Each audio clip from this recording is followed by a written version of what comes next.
Beleza, galera. A gente vai falar de um tema aqui bem interessante para a gente, que é hipertensão endocraniana, ou também chamada de hipertensão intracraniana. Beleza? Vou organizar aqui a mesa digitalizadora e a gente começa, tá? Gente, então vamos falar um pouquinho aí de hipertensão intracraniana. Beleza.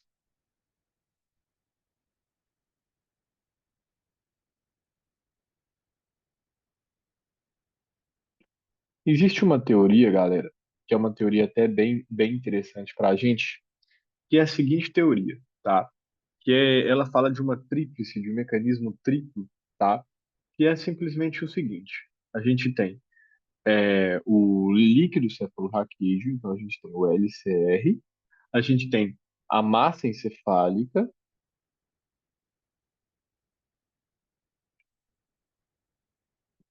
tá? E a gente tem o sangue, né? Então, eu particularmente, eu gosto muito dessa teoria de LCR, massa encefálica e sangue, tá? Por quê? Esses são os mecanismos de controle da pressão intracraniana. Olha que legal. A gente tem o costume de associar que a hipertensão intracraniana é sempre o aumento do líquido cefalorraquídeo. Mas, na verdade, pode ser um aumento do líquido cefalorraquídeo, mas pode ser o quê? Um aumento da massa encefálica ou um aumento da vascularização. Agora, pensem comigo. Se eu tenho um tumor, se eu tenho, por exemplo, alguma massa sólida, alguma metástase, seria um quarto componente aqui, ó. E qualquer quarto componente aqui, que eu vou colocar como componente X, vai acabar também aumentando quem? A pressão intracraniana, beleza?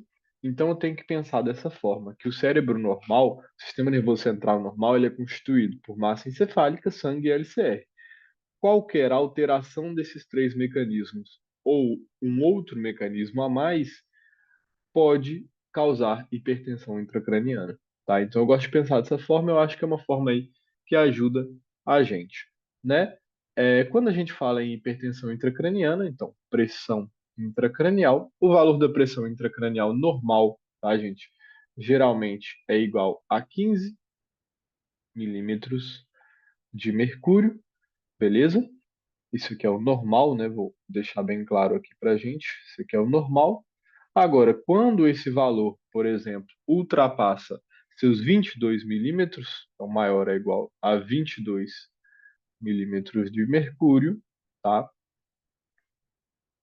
Os livros falam maior a 22 milímetros por mais de 5 minutos. A verdade é que quando ultrapassa 22 milímetros, não importa muito, porque isso aqui me fala de aumento da pressão intracraniana, beleza? Então, esse detalhe é um detalhe muito importante para a gente. Agora, um outro detalhe que muito vai ser pouco visto por vocês agora, mas vai ser mais visto quando vocês cursarem neurocirurgia, que é que existe um cálculo interessante para a gente, tá?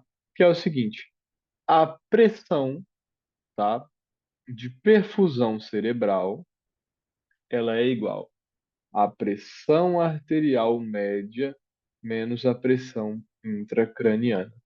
Tá? E aqui tem uma correlação legal. Não estou colocando cálculo aqui à toa, não, tá, gente? A correlação é o seguinte: quanto maior a pressão intracraniana, menor a pressão de perfusão cerebral. Beleza? Então, esse PC aqui é pressão de perfusão cerebral, tá? Então, é interessante a gente pensar isso, porque, assim, além das consequências que a gente vai ver ainda, a gente vai trabalhar sobre, eu tenho que pensar, quanto maior a pressão dentro do crânio, menor a perfusão cerebral. Então, quais são as clínicas que esse paciente com hipertensão intracraniana vai apresentar? Essas clínicas são diretamente ligadas a uma diminuição da perfusão cerebral, da vascularização cerebral, tá? Então, eu gosto muito de pensar nesse conceito que eu coloquei na telinha aí para vocês. Beleza? Vou estar apagando isso daí, tá? Para a gente seguir realmente para as perguntas que a gente sempre faz, né? Clínica, exame físico, diagnóstico, diagnóstico diferencial e tratamento. Beleza? Então, vamos aí falar o que interessa. Hipertensão intracraniana. Então, esse é o tema,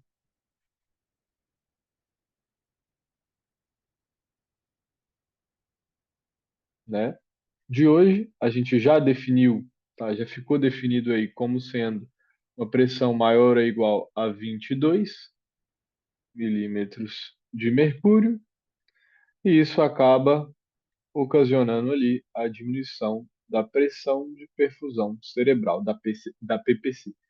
Beleza? Fechou. Agora vamos trabalhar um pouquinho a etiologia, ou seja, a causa dessa hipertensão intracraniana, tá? Esse aqui é o tema-chave. Quais são as possíveis etiologias, né? Pergunta muito aí nas provas. Quais são as causas de hipertensão intracraniana, tá? Eu vou separar para a gente, basicamente, seis grandes causas de hipertensão intracraniana. Vou colocando aí na telinha para vocês, tá?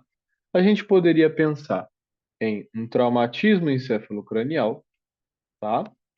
Ou seja, um acidente grave de trânsito, de moto, cair de bicicleta, qualquer trauma de crânio pode ocasionar uma hipertensão intracraniana. Daí, teria uma hipertensão intracraniana que pode ser tanto aguda, ou seja, logo posterior ao acidente, ou crônico. Às vezes, 15 dias depois, ele apresenta hipertensão intracraniana. AVC, tá? Lembrando, acidente vascular cerebral pode cursar com aumento da pressão intracraniana? Pode. E aí entra aquela questão bem legal, que por aí, ó, olha como é que isso começa a fazer sentido pra gente. Vou puxar um gancho aqui, ó, novamente, né? Que a gente tinha que a pressão de perfusão cerebral, ela era igual à pressão arterial média menos a pressão intracraniana. Então, o que é a fisiopatologia do AVC? Em geral, é diminuir a pressão de perfusão cerebral. Quando ocorre isso, qual que é a tendência aqui, gente? Aumentar a pressão arterial média para poder aumentar a pique. Beleza? Então, automaticamente o AVC por si mesmo, se a gente jogar lá na fórmula, ele já explica para a gente o porquê que ele tem como fator de risco o aumento da pressão intracraniana. Então, traumatismo, AVC, hidrocefalia, essa aqui é de longe, né, gente, uma das principais causas aí, tá? Hidrocefalia, beleza? Hidrocefalia, vou colocar um asterisco ali, ó, que é uma das principais causas, tá? A hidrocefalia é simplesmente o aumento do líquido. Por que que o líquido aumenta? Ou por excesso de síntese ou por diminuição de reabsorção, lá dos plexos coroides, tá? E das vechosidades aracnoides. Beleza? Então, ou os plexos coroides estão produzindo muito, ou as vechosidades aracnoides não estão reabsorvendo como deveria. Tá? Na maioria das vezes, vou colocar entre aspas aqui, é idiopático. É sem causa definida a hidrocefalia, mas ela causa hipertensão intracraniana. Beleza? A gente pode ter aqui obstrução venosa, tá? Podemos também. Algum trombo venoso, alguma obstrução venosa que está causando esse aumento de pressão, pode ser causa. Lesão axonal difusa, axonal difusa. Aí, entre aspas, a gente poderia falar uma possível esclerose múltipla, que é uma lesão axonal. A maioria das lesões axonais do sistema nervoso central pode cursar com aumento da pressão intracraniana. E alguma lesão expansiva, eu gosto desse conceito. Lesão expansiva do sistema nervoso central. Aí, quando a gente fala em lesão expansiva, aí a gente volta a falar naquela tríada lá e pensa que, por exemplo, um tumor no sistema nervoso central vai ser um quarto elemento. Então, você vai ter líquor, massa cerebral, sangue e o quarto elemento seria o tumor. Então, também causando o aumento da pressão intracraniana. Beleza? Então, essas aí seriam as principais etiologias, tá? Clinicamente, vamos dar uma pescada aí também. A gente tem aqui etiologia, a gente tem aqui clínica, tá? Como está esse paciente clinicamente? Beleza, galera? Eu vou colocar aqui alguns pontinhos marcados aqui para a gente poder definir a clínica do nosso paciente. Gente, tipicamente ele apresenta com cefaleia, Beleza, cefaleia. Então, lembrem da aula de cefaleia que a gente viu na semana passada? Cefaleia é um diagnóstico diferencial, então, para hipertensão intracraniana, tá? Ele pode ter diminuição de consciência, no Brasil a gente chama isso aqui de rebaixamento, então ele pode ter diminuição de consciência, ele pode ter vômitos, bem típico da hipertensão intracraniana, tá? Pode ter hemiparesia, simulando um ACV, ou diretamente sendo o ACV como causa da hipertensão intracraniana, tá? Pode ter midríase, tá? Que é o que, gente? É basicamente a dilatação da pupila, né? Então, pode ter midríase e um outro tópico legal da clínica, que aí eu vou puxar ali embaixo de vermelho mais escuro, existe uma tríade também, tá? Chamada tríade de Cushing, da hipertensão intracraniana. Essa tríade de Cushing, ela é basicamente caracterizada por hipertensão com bradicardia, tá? Com a somatória aí de uma depressão ou de um compromisso respiratório, beleza? Então eu vou colocar assim, ó, DEP de depressão respiratória, tá? Tá de vermelho escuro, então a famosa tríada de Cushing, ó, depressão respiratória com bradicardia com hipertensão arterial. É muito comum a gente ver essa tríada de Cushing na hipertensão endocraniana, principalmente em pacientes mais agudos. Então, tipo assim, onde eu vou buscar essa tríada de Cushing? Porque clinicamente eu posso falar se ele tem hipertensão intracraniana sabendo dessa tríada de Cushing. Então, eu vou buscar isso principalmente, ó, traumatismo encefalocranial, AVC, coisas mais agudas, obstruções mais agudas, tá? Aí eu busco essas causas aí que a gente falou na telinha, beleza? Então é isso. Vamos falar de diagnóstico. Vimos clínica, tá? Gente, cefaleia é um diagnóstico assim, super diferencial. A gente sabe que a hipertensão intracraniana ela pode ser aguda, mas ela também pode ser crônica, viu? Então, preste atenção, principalmente hidrocefalia, que é uma das principais causas de hipertensão intracraniana, geralmente é crônica. Então, cefaleia crônica, eu acho que vale a pena dar uma estudada em relação a diagnóstico diferencial. Então, como vamos diagnosticar a hipertensão intracraniana? Diagnóstico da hipertensão intracraniana. O diagnóstico da hipertensão intracraniana, gente, basicamente, tá? Ele é feito primeiramente com uma tomografia. Então, tomografia de cérebro, basicamente, tá? O que que eu vou ver na tomografia ou no informe, tá? Nessa tomografia de hipertensão intracranial? Principalmente dilatação do sistema ventricular.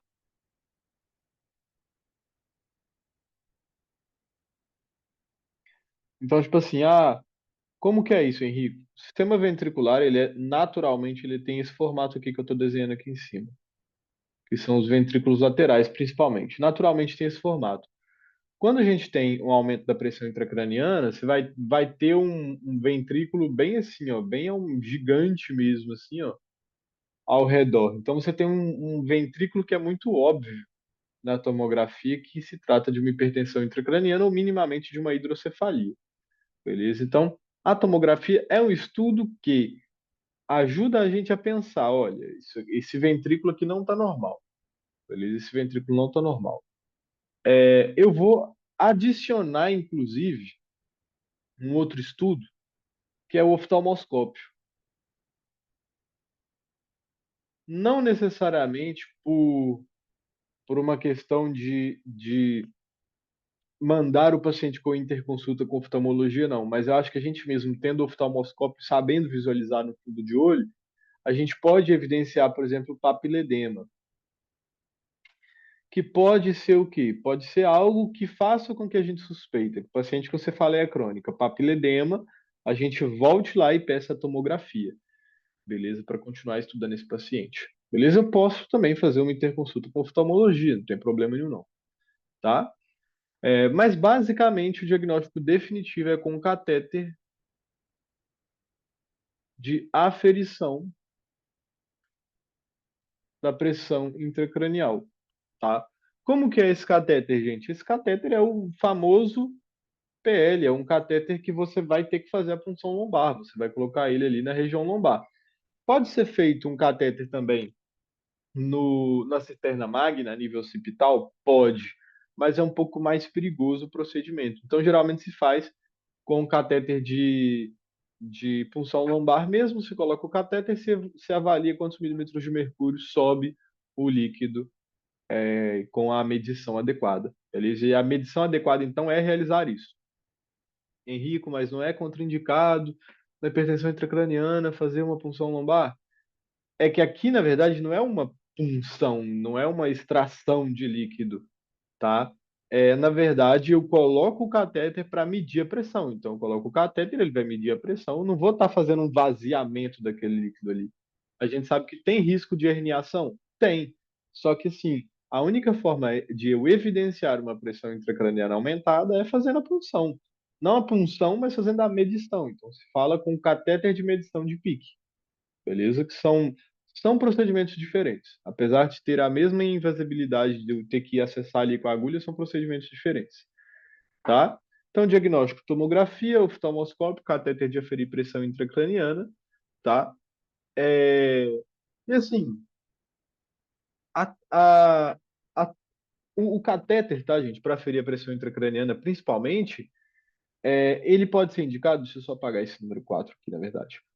Esse catéter ele pode ser indicado principalmente em pacientes que, vamos supor, eu já realizei uma tomografia. Então vamos lá. A TAC tá ok, beleza?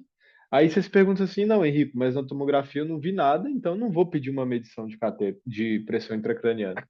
Na verdade, você pede principalmente para os pacientes com Glasgow menor a 9, tá? Um paciente, por exemplo, com mais de 40 anos, ou uma pressão sistólica menor que 90, uma hipotensão, tá?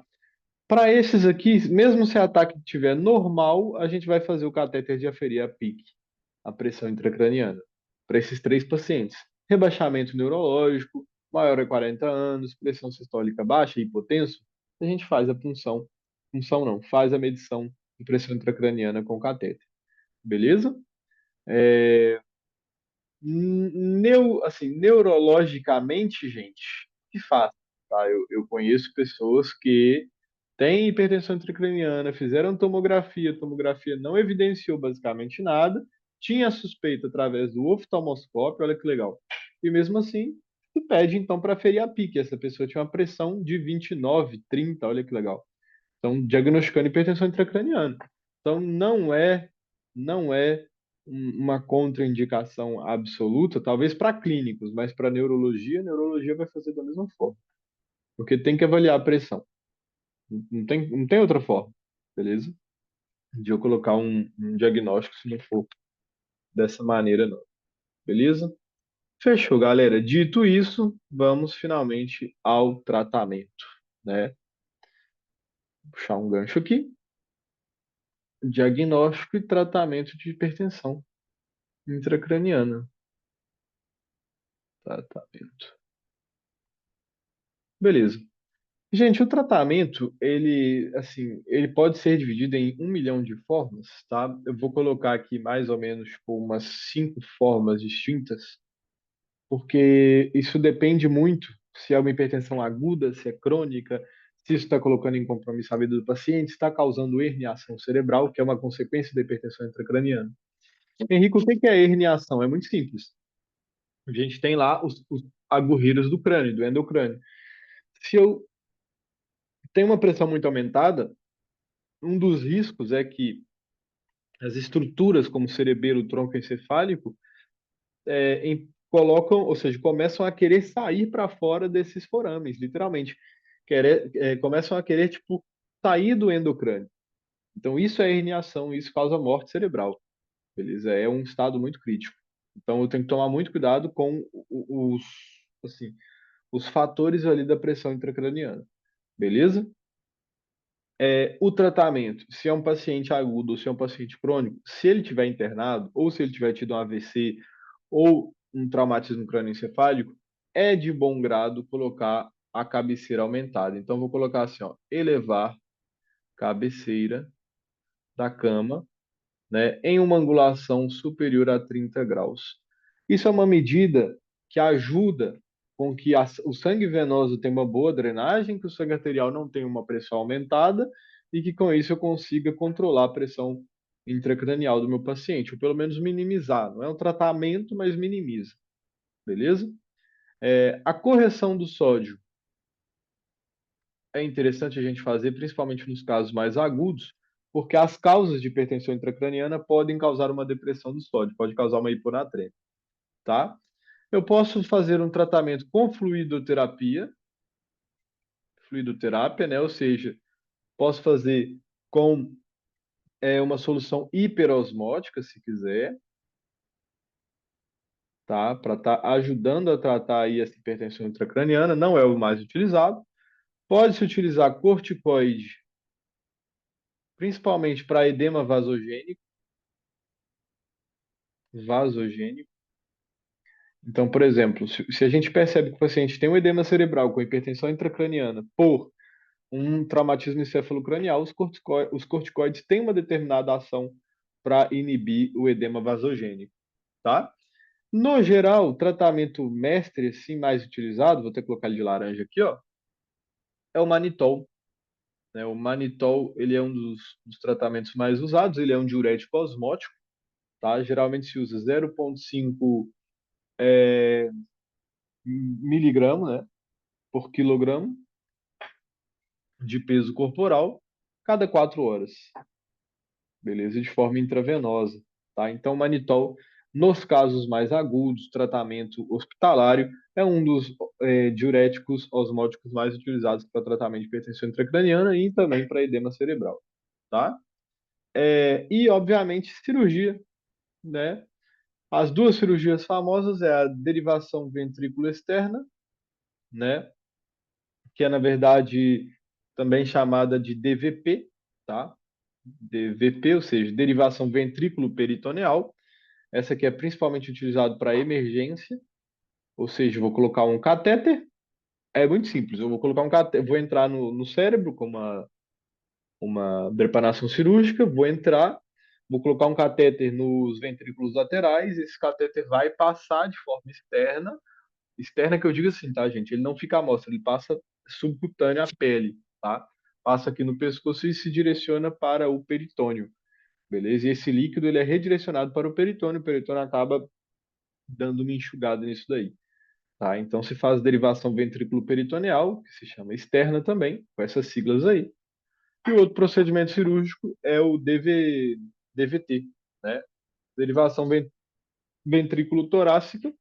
Então, um dos outros lugares que você pode drenar o líquido cefalorraquídeo, além do peritônio, é drenar para o átrio, beleza? Então se faz a derivação ventrículo atrial ou ventrículo torácica, que é a DVT e a DVP, são as duas mais utilizadas, tá? Para o tratamento de hipertensão intracraniana.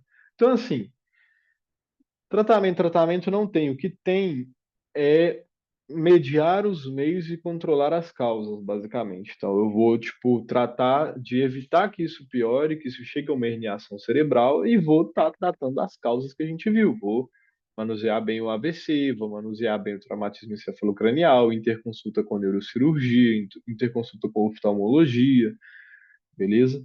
Agora, é interessante a gente falar de uma variante que eu até anotei aqui para a gente falar, para eu não esquecer de falar com vocês.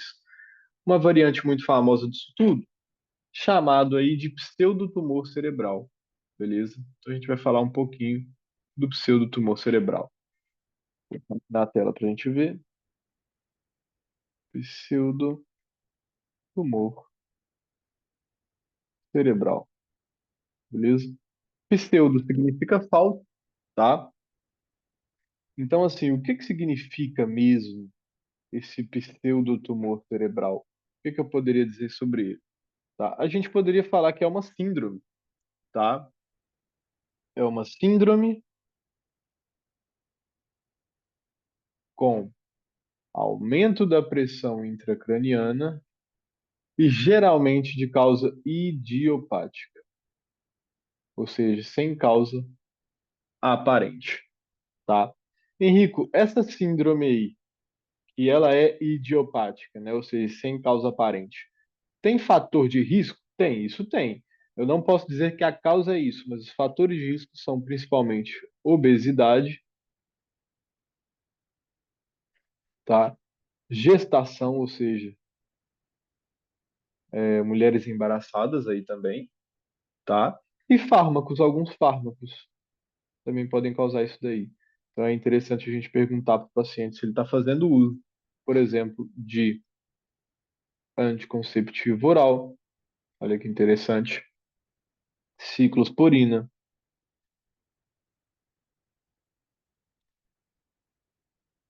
outra coisa aqui também, as tetraciclinas, óbvio, né? Paciente que toma isso de forma extremamente crônica, basicamente. Inclusive foi descrita a vitamina A também como fator de risco para pseudotumor cerebral. Que na verdade não é um tumor, né? É um pseudotumor, ou seja, um aumento da pressão intracraniana sem explicação aparente que atua como um tumor, atua como um quarto elemento, comprimindo o parênquima cerebral, tá? Então, tem mais um fator de risco legal que é a retirada de corticoide, né? Eu posso pensar em paciente com uma autoimunidade, por exemplo, tá? Paciente autoimune, artrite reumatoide, etc., que toma corticoide a longo prazo, com lúpus, etc., posso pensar que a retirada desses corticoides acabou causando esse aumento da pressão intracraniana, tá? Então, esses são os fatores de risco aí que a gente tem que saber do pseudotumor cerebral. Além disso, o pseudotumor cerebral tem uma clínica, né? Primeiro que ele é mais crônico. Segundo que tem uma clínica muito parecida lá com a hipertensão intracraniana. Inclusive é uma das causas de hipertensão intracraniana, né? Então a gente tem cefaleia, tá? A gente tem perda visual, a gente tem zumbidos, visão dupla, por exemplo. Podemos ter náusea e vômitos associados também, beleza? Qual que é a clínica maestra aqui, Henrico? A clínica que mais você vai ver aqui? Cefaleia, beleza? Cefaleia. Cefaleia em paciente obeso, cefaleia crônica em paciente obeso, temos que pensar em pseudotumor cerebral, tá? No exame oftalmológico, vou até colocar como clínica aí, entre aspas, tá? Vou colocar cefaleia mais papiledema, que a gente já sabe que o papiledema é lá no oftalmoscópio, lá no fundo de olho. Mas acaba sendo uma clínica com um achado aí no exame físico, beleza? Então é bem importante que a gente tenha isso em consideração, tá? Como que a gente vai tratar esse paciente com pseudotumor cerebral? O tratamento é diferente, tá, galera? Não é igual ao da pressão intracraniana, não, tá? Paciente com pseudotumor cerebral, tratamento.